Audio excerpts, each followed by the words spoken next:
ஓம் ஏகதந்தாய தத்புருஷாய வித்மகே வக்ரதுண்டாய தீமகி தந்தி பரசோதியா. நெக்ஸ்ட் ஜென் நேர்கள் அனைவருக்கும் கோடான கோடி நமஸ்காரங்களை தெரிவித்துக் கொள்கிறேன்.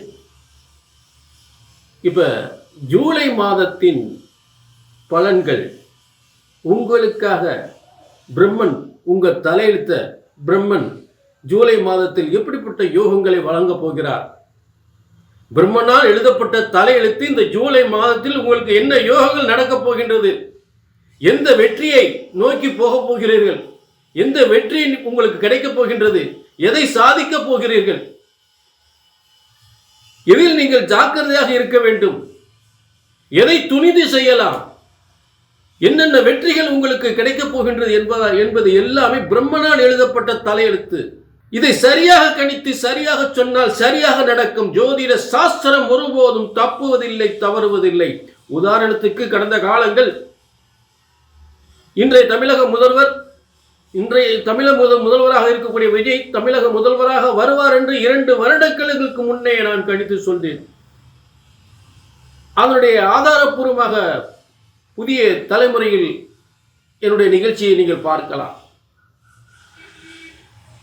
அதாவது உலகத்தில் எத்தனையோ விதமாக சொன்னாலும் ஜோதிட சாஸ்திரத்தை பிரம்ம சித்தாந்த முறைப்படி சித்தர்களும் முனிவர்களும் சொன்ன முறைப்படி சரியாக கணித்தால் சரியாக நடக்கும் என்பதற்காகத்தான் இந்த உதாரணத்தை சொல்கின்றேன்.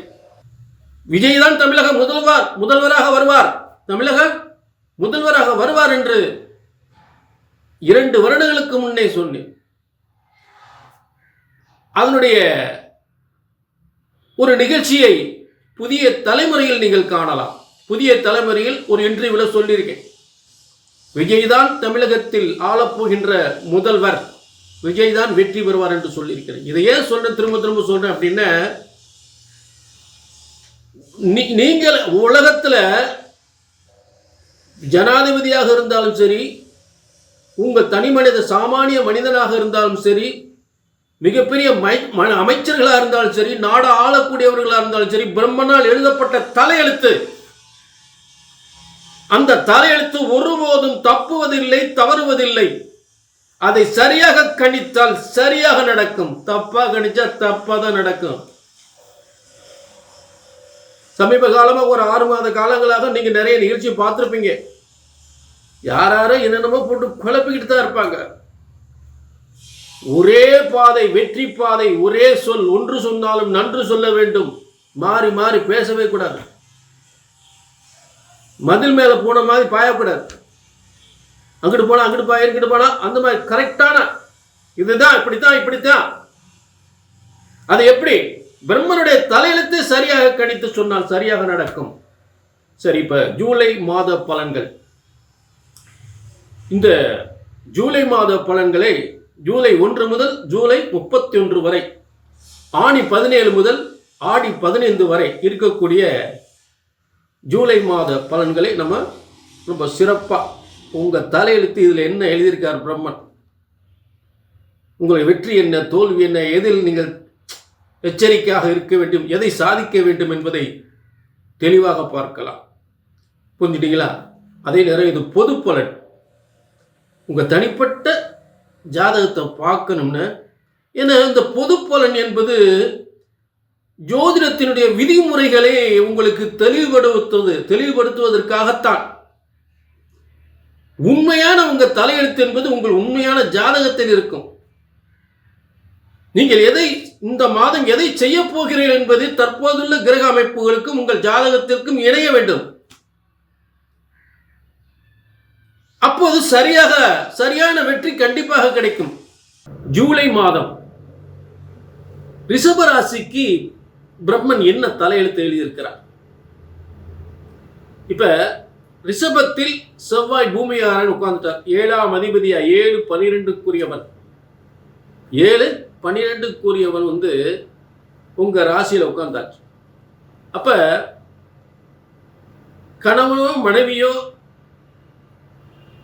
எங்கேயாவது வெளிநாடுகளில் உத்தியோகம் பார்த்துருந்தா அவங்க உங்களிடம் சேரக்கூடிய ஒரு யோகம், உங்களிடம் சேரக்கூடிய யோகம், வருமானத்தோட உங்களிடம் வந்துருவாங்க.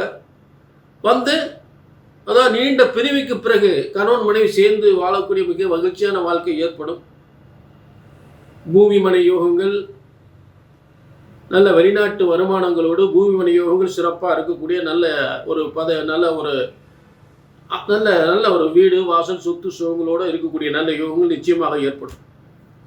அடுத்து ரிஷபத்துக்கு தனஸ்தானத்தில் சூரியன் புதன் இருக்கிறனால இப்போ நிறைய சம்பாத்தியம் வந்து பொருளாதாரத்தில் நல்ல முன்னேற்றம் ஏற்படும். அப்போ இந்த பணத்தை என்ன செய்ய போகிறீங்க, ஏதாவது தொழில் ஆரம்பிக்கணும். 2-3 தொழில்களில் வருமானம் வர்றதுக்கு வாய்ப்புகளை கொடுக்கும். ஏன்னா இங்கே வியாபாரத்துக்குரிய புதன் வந்து சூரியனோடு சேர்ந்து புத ஆதித்ய யோகத்தில் குடும்பஸ்தானம், வியாபாரஸ்தானம், தொழில் ஸ்தானம் என்று சொல்லக்கூடிய தனஸ்தானம் என்று சொல்லக்கூடிய இடத்துல புதன் இருப்பதால் உங்களுக்கு நல்ல ஒரு வருமானம் 2-3 வருமானங்கள் வர்றதற்கு வாய்ப்புகளை கொடுக்கும். வீடு கட்டி வாடகை கூடலாம். புரிஞ்சுக்கிட்டீங்களா? இதெல்லாம் வந்து அதே நேரத்தில் வியாபாரம் தொழில் தொடங்கலாம், ஸ்பேர் ஸ்பாட்ஸ் தொடங்கலாம், ஆடை ஆபரண தொழில் தொடங்கலாம், உணவுப் பொருள் சம்பந்தப்பட்ட டிபார்ட்மெண்ட் ஸ்டோர் தொடங்கலாம். இதெல்லாம் வந்து சிறப்பாக நடைபெறுவதற்கு வாய்ப்புகளை கொடுக்கும். அடுத்து குரு உங்களுக்கு 3ஆம் இடத்துல குரு இருந்து சுக்கிரனோட சேர்ந்து உங்கள் ராசிக்கு சுக்கிரனோட சேர்ந்து 3ஆம் இடத்திலிருந்து 9ஆம் இடத்தை பார்க்குறார்.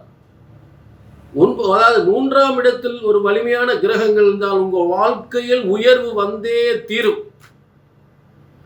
3ஆம் இடத்தில் உபஜயஸ்தானத்தில் கிரகங்கள் வலிமையாக இருந்தால், இப்ப யார் வலிமையா இருக்கா? குரு வலிமையா இருக்கார்.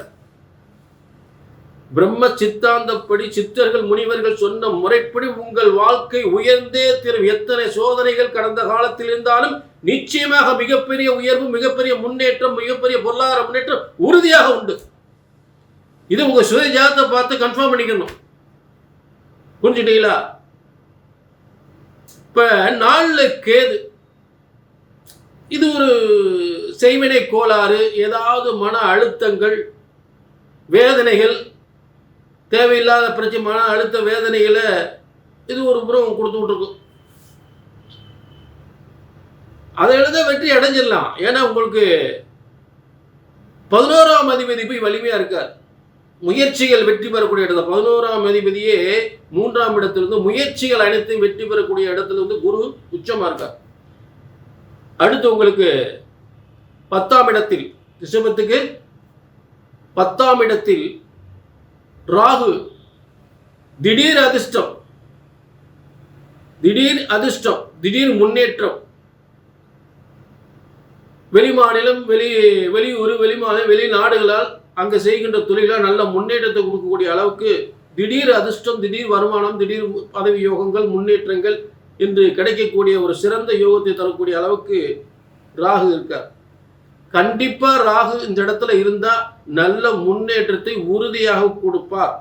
ரிஷபத்துக்கு 10ஆம் இடம் வேறு இன ஜாதி மக்களால் வேறு வெளிநாட்டிலேயோ உள்நாட்டு விட்டு வெளிநாடு வெளிமாநிலமும் போன நல்ல தொழில் பண்ண நல்ல சிறப்பாக இருக்கும். சரி, அடுத்து லாபஸ்தானத்தில் சனி பகவான் அற்புதமாக உட்கார்ந்துருக்கார். சனி பகவான் லாபஸ்தானத்தில், இந்த லாபஸ்தானத்தில் இருக்கக்கூடிய சனி பகவான் என்ன சொல்றாரு? உங்களுக்கு ஒரு வருமானத்தை கொடுக்க மாட்டேன், 2-3 வருமானம் கொடுப்பேன், இடமாற்றத்தையும் கொடுப்பேன், நல்ல பதவி உயர்வும் கொடுப்பேன், உத்தியோகத்தில் இருக்கிற பதவி உயர்வும் கொடுப்பேன், தொழில் செய்ய கொடுக்க 2-3 வருமானத்தை கொடுப்பேன், பல வழிகளில் வருமானத்தை உருவாக்குவேன். இது எந்த அளவுக்கு உண்மை அப்படின்றத உங்க சுய ஜாதகத்தையும் பார்த்து கொள்ள வேண்டும். புரிஞ்சுட்டீங்களா? சுய ஜாதகத்தையும் பார்த்துக்கணும். இதெல்லாம் இந்த கோச்சார பலன்கள் பிரம்மன் போட்டது, நானா சொல்ல முடியாது. பிரம்மனுடைய விதியத்தை நான் சொல்றேன். இது எந்த அளவுக்கு உங்க ஜாதகத்தோட ஒத்து போகுது அப்படின்னு சுய ஜாதகத்தையும் பார்த்துக்கிட்டு ஒரு சரியான முடிவெடுத்து சரியான வெற்றி அடையலாம். புரிஞ்சுட்டீங்களா? ஆக எங்க உறவுகள் ஒரு புறம் உறவுகளை கொஞ்சம் இந்த நேரத்தில் உறவுகளை கொஞ்சம் அதிகமாக உறவுகளால் தொந்தரவு ஏற்படும். அதை மட்டும் கொஞ்சம் எச்சரிக்கையாக இருக்கணும் உறவுகளால். மற்றபடி சூப்பர் தான் லைஃப். சரிங்களா? உங்களுக்கு தனிப்பட்ட ஜாதகத்தை பார்க்கணும்னா கண்டிப்பாக பார்த்துக்கணும். பார்த்து கீழே நம்பருக்கு நோட் பண்ணிக்க. ஏன்னா திரும்ப சொல்கிறேன், ஜோதிட சாஸ்திரம் ஒருபோதும் தப்புவதில்லை, தவறுவதில்லை. அதை சரியாக கணித்தால் சரியாக நடக்கும், தப்பா கணிச்சா தப்பா தான் நடக்கும்.